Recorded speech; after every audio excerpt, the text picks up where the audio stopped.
Doctor Mohammad Yunus জাতির উদ্দেশ্যে যে ভাষণ দিয়েছেন তারপর সবাই বিশ্লেষণ করছেন কার লাভ হলো কার ক্ষতি হলো। আসলে কার লাভ হলো কার ক্ষতি হলো, কে জিতলো কে পরাজিত হলো, এরকম নানান রকম বিশ্লেষণ কিন্তু কালকে থেকে শুরু হয়েছে। জামাত কি পেল, জামাতের বিষয়টা দেখেন।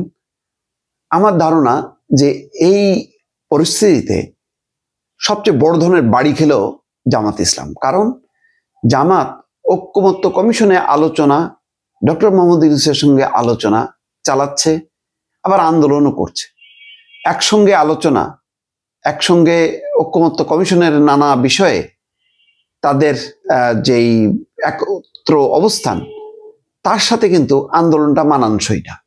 কারণ আপনি কার বিরুদ্ধে আন্দোলন করছেন, মানে আপনার অর্জনটা কি? ঐক্যমত্য কমিশনের আপনি কিছু মানেন না, তো বিএনপিও তো কিছু মানে না, এবি পার্টিও কিছু মানে না, ওই এনসিপিও কিছু মানে না। তো সবাই যদি আন্দোলন করে তাহলে কি থাকবে? আপনাকে কিছু মানতে হবে, কিছু ছাড় দেওয়া হবে, এটাই তো।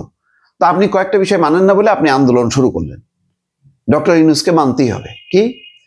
সেটা হচ্ছে নভেম্বরে গণভোট দিতে হবে। নভেম্বরে গণভোট না দিলে জাতীয় নির্বাচন হবে না, সংসদ নির্বাচন হবে না। আগে হলো গণভোট অর্থাৎ এবং আদেশ সংস্কার, সেই ব্যাপারে পার্লামেন্টের উপর বিশ্বাস নেই। নির্বাচনের পর যদি বিএনপি ক্ষমতা আসে মানবে না, সুতরাং এখনই এটা আইনে রূপ দিতে হবে। এরকম দাবিতে বেশ বড় শোডাউন, এবং তাদের কর্মসূচি ছিল যে যমুনা ঘেরাও করবে, সেখানে অবস্থান কর্মসূচি পালন করবে। আজকে দেখেন তো, আজকের দিনটা শুক্রবার, আজকের দিনটা কিন্তু জামাতের। কালকে ডক্টর মোহাম্মদ ইউনূসের এই ভাষণের পর তাদের তো তেমন প্রতিক্রিয়া হওয়ার কথা যেখানে আজকে তারা ফাটায় ফেলবে সারা দেশে। আজকে কোনো কর্মসূচি নেই, কর্মসূচি দেওয়ার মতন অবস্থা নেই। তার মানে রাজনৈতিকভাবে কিন্তু বড় ধরনের একটা ধরা খাইল জামাত ইসলাম। তারা কিলটা হজম করছে বা করতে হচ্ছে, কিন্তু মুখ ফুটে বলতে পারছে না যে আমি তো প্রচন্ড ব্যথা পাইছি। মুখ বুঝে, ওই যে সহ্য করা, সেই মুখ বুঝে তাদেরকে সহ্য করতে হচ্ছে। কারণ যেভাবে গণভোটটা সাজানো হয়েছে, এটা কি জমবে বলেন? ইভেন জামাতের যে প্রার্থী যে এলাকায় থাকবে, ওই এলাকায় জামাত প্রার্থী একবারও কি গণভোটের বিষয়বস্তু, এবং বিষয়বস্তু তো এমন না যে কোনো একটা বিষয় যে আপনি কি মানে উচ্চ কক্ষ মানেন, মানে পিআর সিস্টেম মানেন কি মানেন না। উচ্চ কক্ষ নিম্ন কক্ষে ব্যাপারে যে পিআর সিস্টেম বলা হচ্ছে, সরকার বলছে উচ্চ কক্ষে পিআর হবে, নিম্ন কক্ষে না। তো নিম্ন কক্ষের পিআর আমরা চাই, আপনারা কি এটা মানেন? এই যে এটা যে এক্সপ্লেইন করতে হবে ভোটারদেরকে, এই সময় আছে একটা দুইটা বিষয়, কতগুলো বিষয়। তো প্রতিটা বিষয় যদি জামাতের প্রার্থীরাই যদি বুঝাইতে থাকে, তার নিজে প্রচার করবে কেমনে? সে তো পিছায় পড়বে, ধরা খাবে। তো গণভোট নিয়ে, যেই গণভোটের প্রতি তাদের এত মানে আগ্রহ, সেই গণভোটের বিষয়বস্তু নিয়েই তো তারা যাওয়ার সময় পাবে না। কারণ এমন একটা দিনে, যেদিন হচ্ছে সংসদ নির্বাচন, সবার ফোকাস পয়েন্ট থাকবে হচ্ছে মানে তার এলাকায় কে জিতবে কে হারবে। গণভোটে হারলে জিতলে তো ক্ষমতার কোনো ইয়ে হবে না। ওটা হারলে কি না হারলে কি, ওটা তো মানুষ ওটা বোঝেই না যে গণভোট দিয়ে কি মানে আমার প্রার্থী জিতবে, এই এলাকার এমপি কি হবে, এটা কি নির্ধারিত হবে না। তো ওইটা তো তার কাছে কোনো মূল্য নাই। এটা বাস্তবতা। আমরা তো বাস্তবতার বাইরে যে অনেক কিছু করতেছি, কিন্তু বাংলাদেশের বাস্তবতাটা হলো যে এই যে জুলাই সনদ, পিআর সিস্টেম, এইগুলি বোঝার মতন সাধারণ মানুষের এত আগ্রহ নেই, এত বোঝেও না।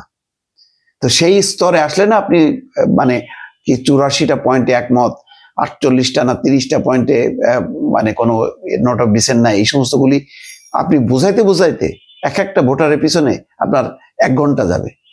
তা আপনি লক্ষ লক্ষ মানুষের কাছে যাবেন কিনা? তো এইসব মিলায় আসলে আমার যেটা ধারণা যে বড় ধরনের একটা ধরা খাইছে কিন্তু জামাত। কারণ জামাত ঐক্যমত্য কমিশনের যেখানে আলোচনা হচ্ছে, সেখানে বলাই হচ্ছে যে যে যে বিষয়ে ঐক্যমত্য হবে সেই সব বিষয়গুলো আইন হবে, সংবিধানের অংশ হবে। আর যেগুলিতে ডিসপুট আছে, মনে করেন কোন একটা পয়েন্টে যেখানে হয়তো বিএনপি রাজি না, জামাত রাজি, আবার কোন একটা পয়েন্টে জামাত রাজি, বিএনপি রাজি না, ওই পয়েন্টগুলি বাদ যাবে। কিন্তু আপনি বাদ যাওয়া বিষয়গুলো নিয়ে আপনি যদি আন্দোলন করেন, তাহলে ঐক্যমত্য কমিশনে বৈঠকটা কেন?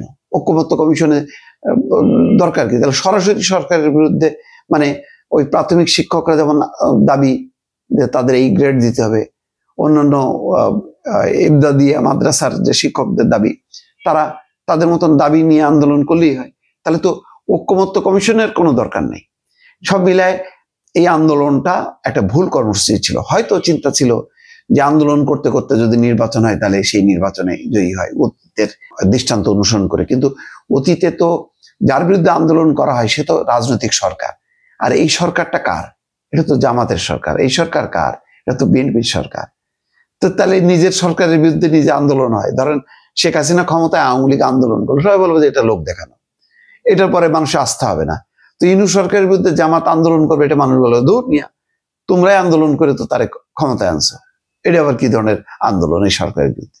এটা জমবে না, এটা জমবে না। আপনি সাংগঠনিক শক্তি দেখাইতে পারেন আপনার লোকজন নিয়ে, কিন্তু পাবলিক রেসপন্স হবে না।